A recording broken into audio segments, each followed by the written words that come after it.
வணக்கம் நண்பர்களே. ஆரோக்கியா வியூஸிலிருந்து உங்களோடு உரையாடுவது உங்கள் ஆரோக்கிய ராணி. இப்போ தமிழ்நாட்டு அரசியலை பார்க்குறோம், இந்திய அரசியலை நம்ம பார்க்குறோம். உலக அரசியலை நாம் சற்றே திரும்பி பார்க்க வேண்டும். அது நம் வாழ்வோடு தொடர்புடையது. இப்போ சமீபத்தில் அமெரிக்க அதிபர் தேர்தல் நடந்தது. அமெரிக்க அதிபர் தேர்தலில் டொனால்ட் ட்ரம்ப் அவர்களும் கமலா ஹாரிஸ் அவர்களும் போட்டியிட்டார்கள். கமலா ஹாரிஸ் அவர்கள் இந்திய வம்சாவளியை சார்ந்தவர். டொனால்ட் ட்ரம்ப் அவர்கள் ஒரு தொழிலதிபர் குடும்பத்திலிருந்து வந்தவர், பொருளாதாரம் படித்தவர், பல்வேறு தொழில்களை நிறுவி அவற்றின் உச்சம் தொட்டவர். அது மட்டுமல்லாமல் அவர் தொழிலில் தொழிலை நிலைநிறுத்திக் கொள்வதற்காக உலக அளவில் பல்வேறு போட்டிகளை நடத்தி அவற்றில் தன் பெயரை நிலைநிறுத்தி அவர் விளம்பரத்தில் தேடிக்கொண்டவர். மக்கள் மத்தியில் செல்வாக்கு இருந்தவர். கடைசியில் அவருக்கு அரசியலில் ஒரு ஆர்வம் ஏற்பட்டு குடியரசுக் கட்சியில் இணைந்து அவர் குடியரசுக் கட்சியின் வேட்பாளராக நிறுத்தப்பட்டார். குடியரசுக் கட்சியில் இவர் போட்டி போட்ட பொழுது இவரை எதிர்த்து போட்டியிட்டவர் ஹிலாரி கிளின்டன் அவர்கள். ஆனால் தேர்தலில் ட்ரம்ப் எடுத்த அதிரடி நடவடிக்கைகள், அவர் மிகச் சிறந்த தொழிலதிபர் என்று மக்கள் நம்பிக்கையோடு அவருக்கு வாக்களித்தனர். டொனால்ட் ட்ரம்ப் அவர்கள் வெற்றி பெற்றார். ஆனால் மக்கள் எதிர்பார்த்த அளவிற்கு அவர் நம்பிக்கைக்குரியவராக செயல்படவில்லை. எனவே மக்களின் நம்பிக்கையை இழந்தார். அடுத்து வந்த தேர்தலில் டொனால்ட் ட்ரம்ப் அவர்கள் குடியரசுக் கட்சியின் வேட்பாளராகவும் ஜனநாயக கட்சியின் வேட்பாளராக ஜோ பைடன் அவர்களும் நிறுத்தப்பட்டார். ஜோ பைடன் அவர்கள் பொறுமை, நிதானம், சாதாரணமாக ஒரு செயல்படக்கூடியவராகவும் எளிமையானவராகவும் இருந்தால் மக்கள் மனதை கவர்ந்தார். மக்கள் ஜோ பைடனை தலைவராக தேர்ந்தெடுத்தார்கள். ஜோ பைடன் வெற்றி பெற்றவுடன் டொனால்ட் ட்ரம்ப் அவர்கள் இந்த வெற்றி செல்லாது என்று போராடினார்.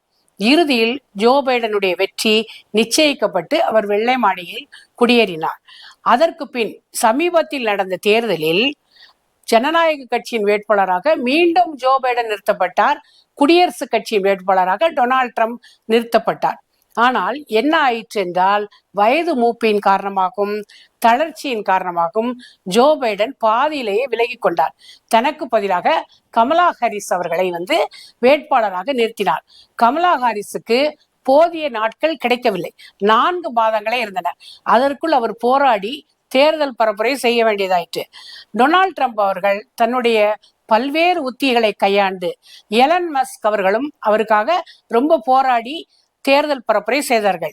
பல்வேறு மீடியாக்களை கையில் வைத்துக் கொண்டும் தன்னுடைய, அதாவது இப்ப நம்ம ஊர் அரசியல்வாதிகள் மாதிரி உணவகங்கள், துப்புரவு தொழிலாளர்களோடு சேர்ந்து பயணித்து என்னென்ன வெற்றி பெறுவதற்கு என்னென்ன உத்திகளை கையாள வேண்டுமோ அதையெல்லாம் அவர் செயல்படுத்தினார்.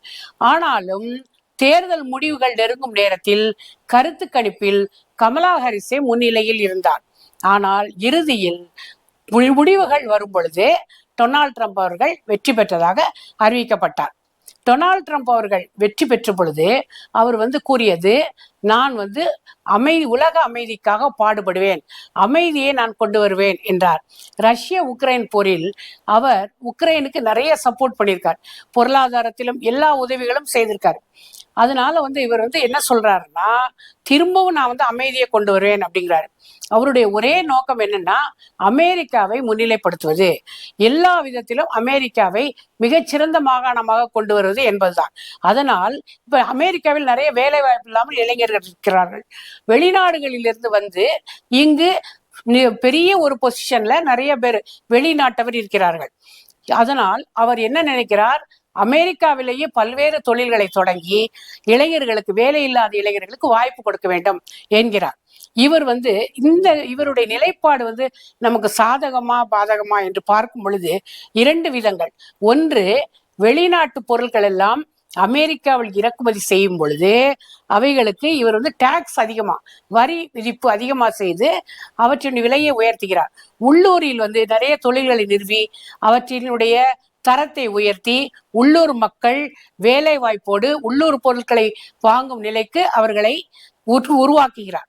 அதனால என்ன ஆகுதுன்னா, இப்ப வெளிநாட்டு பொருட்கள்லாம் இறக்குமதி செய்யப்படும் பொழுது அதிக வரி விதிக்கப்படுகிறது. இரண்டாவதாக, அங்கே குடியேறி பல்லாண்டு காலமானவர்கள்லாம் என்ன பண்றாங்கன்னா, சிட்டிசன்ஷிப் எல்லாம் வாங்கின பிறகு அவங்க தங்கள் குழந்தைகளுக்கு இந்த சிட்டிசன்ஷிப் வாங்கணும் அப்படின்னு நினைக்கிறாங்க. அவர் என்ன நினைக்கிறாருன்னா, அங்கேயே குடியிருக்கும் இந்தியர்களின் தந்தையோ தாயோ யாராவது ஒருத்தர் அமெரிக்கராக இருக்க வேண்டும் என்ற ஒரு நிலைப்பாடை அவர் கொண்டு வரலாம் என்று ஒரு செய்தி உலவிக் கொண்டிருக்கிறது. இவர் அமெரிக்காவை தலை சிறந்த மாகாணமாக உயர்த்துவார் என்பதில் எந்த அளவிற்கும் ஐயமில்லை.